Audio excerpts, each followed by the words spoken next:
Hi, today I'm going to show you how to create your unit assessments in DMAC. So we'll begin by signing in. When you reach this DMAC home screen, you're going to go to Local Assessment, and here you will find Tag. This will be your assessment generator, so we're going to click on that. Now to create test or to go into old test you've created, you're going to click on Test over here to the left. And that's going to bring you to this screen. Depending on test you've created or tests that have been shared with you, you might see a really large list of tests here. We are not going to start from those tests. Instead, we're going to go up here to the right to the orangish yellow plus sign, and we're going to click on New Test. So today I'm going to show you by creating a grade 3 assessment.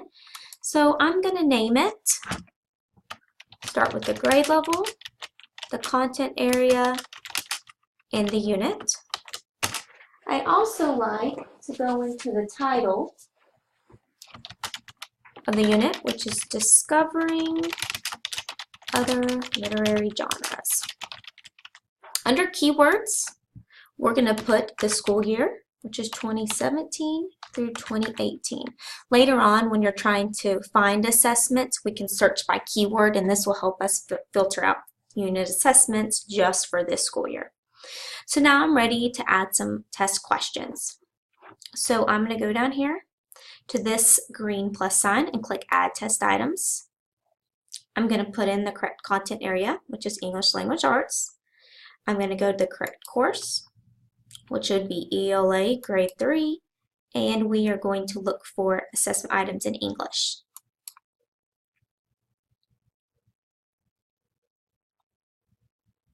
Now what this has done is it has brought up every single test item that's available in DMAC. So you'll see some tag questions. These are just some additional assessments in the item bank. You'll see some that are identified as TEACS RS, which is TEACS Resource System, and you'll see some from TEA, which are our STAR assessment items. Remember, when we're creating our unit assessments, we are going to use the TEACS Resource System. So what I'm going to do is I'm going to go up here to the right, and I'm going to click on Filter Test Items. DMAC has made this really easy for us. When you go down to the bottom, you'll see where it says TEACS RS Unit. You will click on the unit items you are looking for. Here I'm designing the Unit 2 assessment, so I'm going to click on Unit 2. And now what that has done is taken that large list and really reduced it just to my unit items. So I'm going to go ahead and click up here. I'm going to add all of these test items. Anytime if it asks for me to save, I'm always going to say yes to be safe.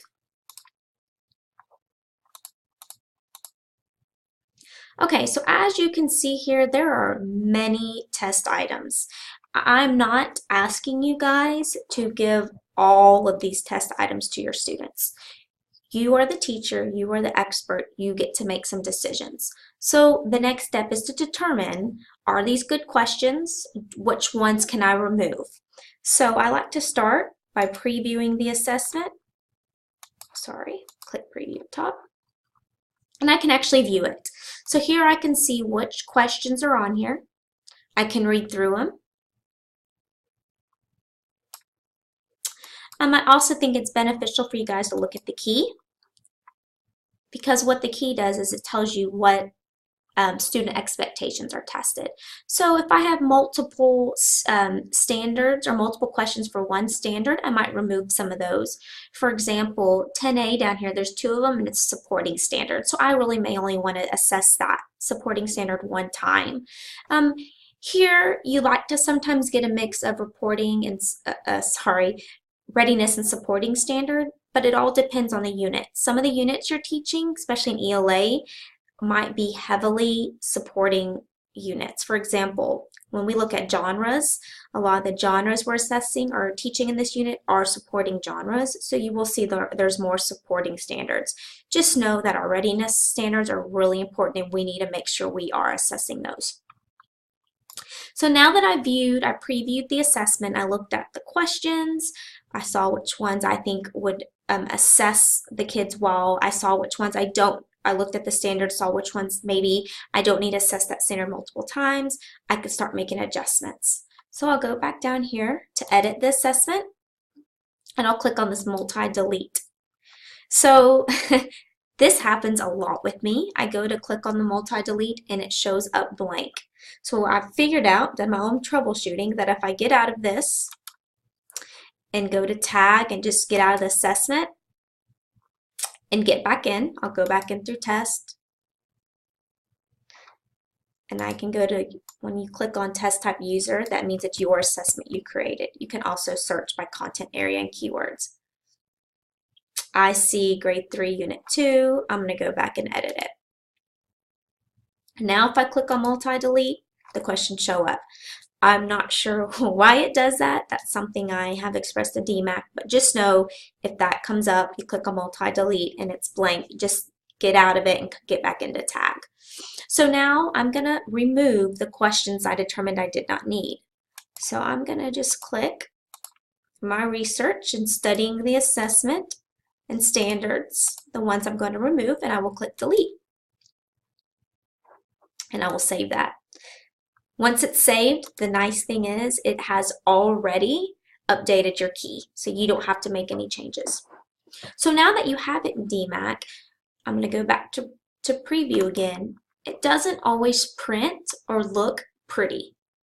Sometimes the font's small, sometimes it starts a question on one page and it finishes the question on the second page, so we have to adjust some formatting. So what you do is you'll click on the print test, and there's actually 3 options here. You can actually edit right here in DMAC. You have the toolbar up here. I'm going to be honest, it doesn't always turn out pretty. This is not my favorite option. So I'm going to go to option 2 and 3 because they are better. You can actually click on this Word icon and it will open up a Word document for you.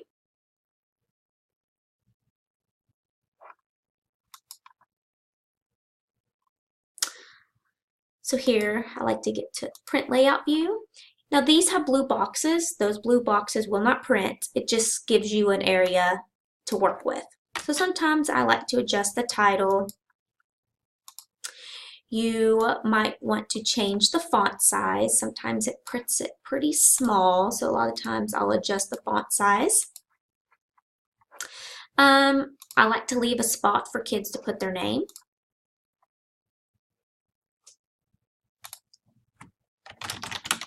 So I'll just do a simple name.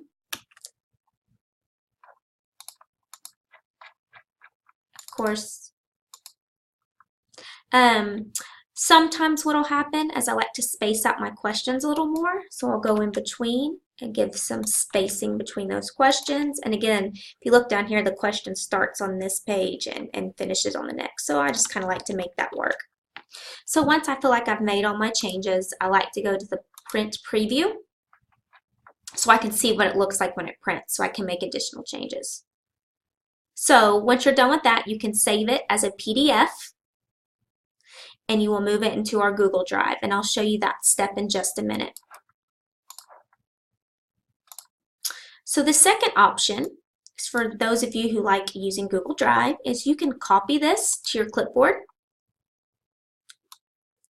And then I'm going to go into my Google Drive and create a new Google Doc.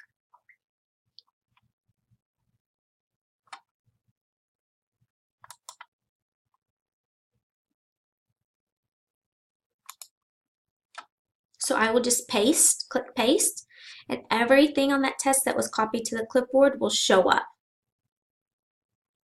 Sometimes it takes a minute to take the photographs and illustrations with it. So again, here I can do the same thing. I can edit, make the changes I need, and it's already saved. You can also download this as a PDF document. So once you have the PDF document, you'll put it in the Google Drive. Your assistant principal either already has or will shortly share this unit assessment folder with you. In the unit assessment folder, you will see multiple grade levels, or you may just have access to your grade level. Within it, you'll see content areas.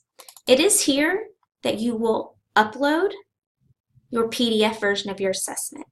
That way, when we print them or when you guys print them, they're here. Also, you have access to see them, and it's a great place to store them all. So I'm going to take us back into DMAC now. So now we've created the assessment and tag, we've gone into our Word document, or we've gone into our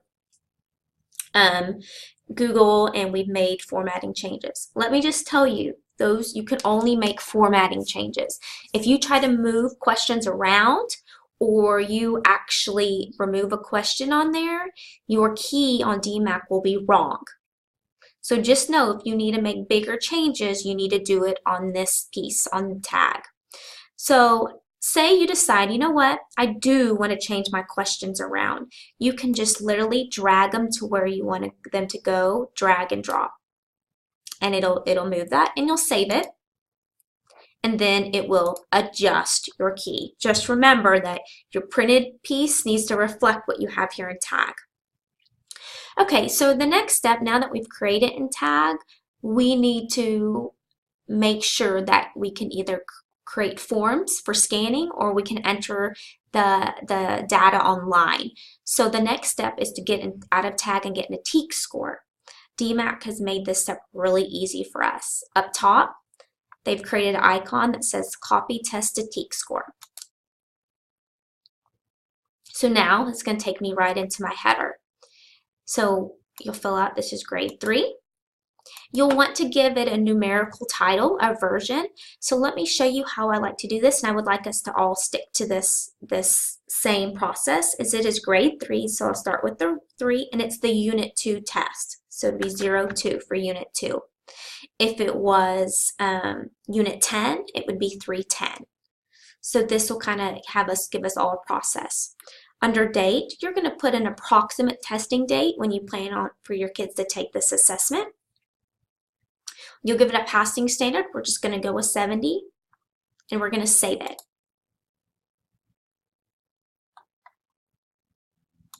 I already created an assessment. Sorry, I was playing around. Okay. So since we already created this in tag, it has already pre-filled some areas out for us. So we already have our subject area in our course. The key is already there. However, I will tell you to double check the standards. You will see occasionally there's a slip up on the TEACS resource system unit assessments that they might assign an incorrect standard to the question. So I will ask you guys to check that. You can even look at the dual coding, the second standard, which should be your figure 19, and you can make changes as needed. So once you've done that, you can also view who's edited. You can create editors. So if you are creating assessment for your 5th grade team, you could actually go in here and click all the people you will allow to edit this TEAC score. Once you have done that, you're going to go up to the top and click paper. And you're going to click which bubble sheet you want. You might want the 11 point, you might want the 13 point, that's up to you. We're going to do 11 points on this one, and then you're going to click approve. What this is saying is that your test is in, your key is correct, everything's right, it's time to scan. This is warning you that if you make any changes to the test, this key no longer works. So you need to be mindful of that. Okay, so now you have created the test key, the header, the assessment. So now you say, well, what do I do when it's time to test? Well, if you're gonna use a bubble sheet, if you're gonna scan them, you'll go to test forms. You'll look for your campus. You'll click on a teacher. Now, Autumn, I'm going to use you because I know you have a test in here. Your grade level. Click which class period you want to print. And we're going to go to print plain paper forms. We're not going to do a test. Then you'll look over here at the test keys. Yours won't have all these test keys on here. The reason it does is because I have access to all these tests. You'll only see the tests that you have access to. So if I go down, I believe Autumn, yours is 501. I would click on the test. It generates these for me, and I could print them, one for each student. Okay? Now another option is the online version. If you go to List, you'll find your assessment. So I'm going to go with the assessment I just created, the Grade 3. Grade 3, Unit 2. I've been playing around if you can tell. If you click on this little guy right here, what it will do is allow your students to respond online. So this gives you the ID number that they'll have to enter in. I will create an additional screencast for you guys later on to show you how to test your kids online, for those of you who don't know. So that's it for today. If you have any more questions on creating your assessment in DMAC or the test key or anything of that matter, please do not hesitate to give me a call or shoot me an email. And I just want to thank you all again for being very patient in our transition to using our new Skyward and DMAC. You know, we've had some issues with it playing nice together, and that is why it's taken a little more time to get your kids and you guys uploaded. So just thank you. Thank you for bearing with me. I promise the rest of the year should be much smoother. Thank you for joining us today, and have a great day.